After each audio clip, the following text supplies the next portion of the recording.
that's that's going to be much harder.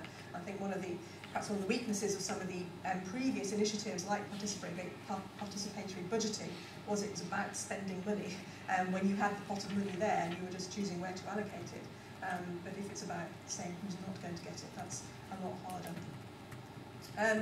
And accountability is a key thing. I think the thing that we've been trying to say around the place as part of our Accountability Works campaign is that there can't be only one form of accountability. We can't only rely on elections to do it, because for one thing they're only every 4 or 5 years, and they're not sufficient. There's all sorts of, perhaps good accountability and bad accountability. What kind of role does the media play in holding people to account? Good and sometimes not so good. You can have accountability through the market, you can have accountability through complaints and you're getting redress for individual things that have gone wrong. There's regulation, there's management, and there's what we're particularly interested in at CFPS, which is scrutiny and the challenge that lay people pose to professionals who make decisions on all our behalf. But we think all of these things need to work together much more closely, and so we've talked about a web of accountability, and so getting people to think through all of their different accountabilities, and that's the purpose of our charter, which I mentioned earlier. I think it does mean challenges for everybody involved in this whole debate, everyone in the big society. For local government, yes, it is about elections alone, not ensuring accountability, and the charge that's often levelled at councillors that we only see at election time. For schools, I mean, they already are an underused public asset. For all the emphasis on extended schools, not all schools are used all the time. Sometimes they sit empty. I think FOI does now apply to academies. This is Richard's point about the agenda moving forward so fast that your presentations become out of date. But we don't know yet whether it will apply to free schools. So how open and transparent will they be? Foundation trusts in the NHS, which there'll be soon be more. Many hospitals took the opportunity of becoming a foundation trust to put their board meetings into private, so less open than perhaps they used to be. And we simply don't know how GP commissioners are going to be held to account for the decisions they make over what services to commission in terms of the health service locally. And then the point about voluntary groups, which Richard was making, that there's, and indeed Kevin, that there are different sorts of accountabilities, and how will voluntary groups, if they're doing different things and delivering more public services, that's a different sort of accountability from being closely accountable to their users. So these are difficult questions. We're slightly worried that they're not being thought of in the kind of rush to say, well, we should just get on and do it, and everybody should just do it and let 1,000 flowers bloom. We need to think about what happens if some of the flowers don't take off, or if they grow in bad. I don't want to kind of push the garden metaphor too far, but I think there are issues that need to be thought through about governance and accountability. And I think councils and councillors have an absolutely crucial role in helping some of that happen. Some practical steps that we think could be important to take in all of this is getting a kind of level playing field. So it should only be councils that have to publish spending. Anyone who's spending that public money should have to be transparent about things. We'd expect that all bodies that spend public money should conform to the same standards that councils have done for many years about meeting in public and publishing reports and agendas in advance. The point about codes of conduct and standards of behaviour. Ensuring that councillors have that critical role of being able to challenge whoever all of these organisations are that might be delivering services in different ways.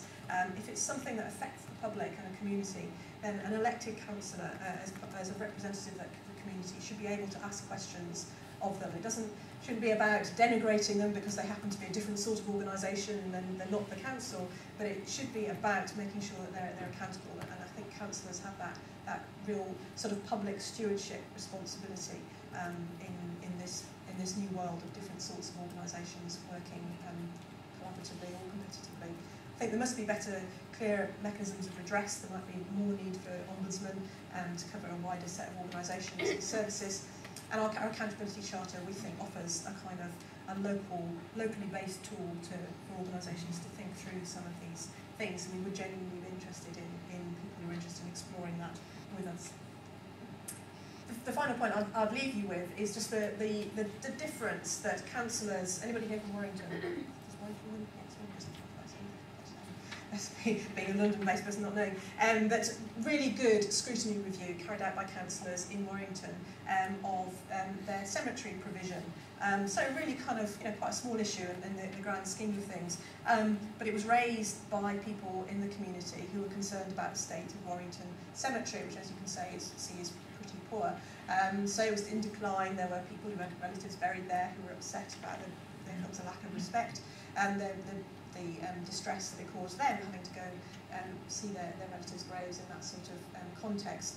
But there was a practical issue for the council, which was running out of burial space. It was so badly managed, they didn't know what they were doing, and so they were facing a bill of over £1 million to re-provide and find some more space for a new cemetery. And the scrutiny review, by working with those residents, getting them to form a kind of active Friends of Warrington Cemetery group, in getting them involved in contributing their ideas, because they knew the cemetery really well. They were there every weekend, seeing their relatives' graves. They could work out a way of better managing and looking after the space by convincing those with the money that there needed to be a small investment of £85,000, which is a certain amount of money, which may be difficult, but it's still a lot less than £1 million. They were able to find 2,000 new burial plots and thereby in the long run save money. So I think this is a really good example of what big society could mean if you see it in this way of councillors working with their community to challenge service providers, whoever they might be, in this case it was the council, but to do things differently, to take the real experience of people who use that service and to use it in a way that will enable things to be done better, more efficiently, and fundamentally give a better outcome for residents. So I think it is very big society, this example, but it needed a small committee of councillors to help unblock those barriers, get things moving and lead to some change. So that's how I see it could work in the future. I'd be interested in more views as well, and how you see it.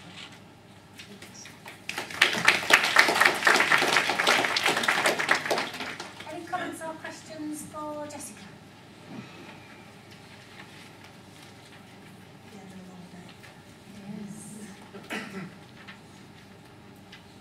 Comments or questions? Not even from any of the councillors in the room, or any comments from the councillors in the room?